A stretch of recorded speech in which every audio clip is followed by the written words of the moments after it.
beesha leelkasta ayaan hormarinayaa oo aan marxuumintoodii halkaan uga yeedhi doonaa dadkuna si wacan ha u dhageysteen weligiina waa inuu goobta yimaadaa tirada guud waxay ahayd markii hore 19 qof 19kii qof waxaa ka haray 12 toddobada hartayna waa dad hore looga macaamilay oo hawshan way soo mareen 12ka qofna qof ayaa wuxuu yahay gabadh marka qofkii ugu horeeyay ayaan maanta hadda u yeedhayaa Cabdi Axmed Warsame oo ku dhintay Taaroge 2020kii ayaa ugu horeeya ha yimaado Cabdul iyo Cabdi oo isku mid makiinadu say u qoran tahay waa magacii Cabdi Axmed Warsame Taaroge 2020 marxuumka eheladiisii ha hortimaado goobta lagu siinayo xuquuqdii falyatafadal mashkuur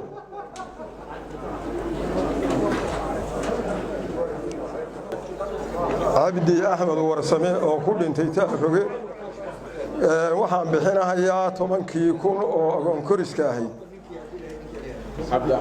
Cabdi Axmed Warsame oo Taaroge ku dhintay 10,000 oo agoon koriska ahay baan bixinayaa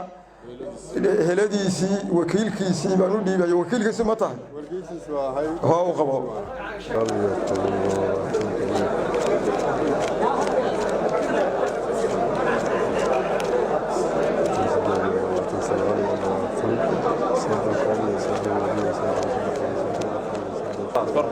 وتاس لعقتي طبعاً كون هايد عبدي أحمد ورسمة اسمان طبعاً كيكون أو كريس كهايد أنا نبدون كيسي ما نبدون مهد عبد الله المحاشة بانو قاضي ودوهية جزا الله غير إلهي خير سيو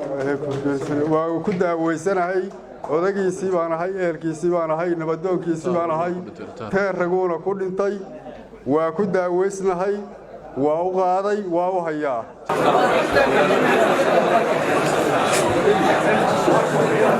إن شاء الله طبعا كان كوني ديادة كمل معهن إن لو هذا أيام مهم طبعا كان كوني ديادة قفك الله متقال له تلاقي كمل معهن وحير أي كل شيء لو هذا بيراد أو اللي هذا أول كريس أما ورنجي في ستيل الدانو أيام لو يقعنا وسائد sidaas darteed waxa maanta la kala qaadanaya waa 10kaas kun diyadana waa laga ballan doonaa insha Allah haddana waxa yeeri doonaa beesha reer Saacad dadka ay ka rabaan maanta agoon koriska oo ay u fadhiyaan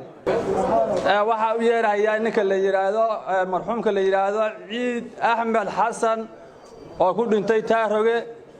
inuu soo istaago ninka aqbali lahaa furkiisa ka soo istaago agoon koriskiis bismillaahir rahmaanir rahiim شافعي أقول كرجيس أولي وكيش الكاس أي وكيش طبعاً كي يكون بام بحنايا وحنا نودي بيا حسن حوالي حسن وحنا مقعي قليرا حسن معلم وحنا أقبلي طبعاً كي يكون أقول كرجيس كهاد أو وديبي نبضون عرب نبضون بشير حسين وكم عادر عرب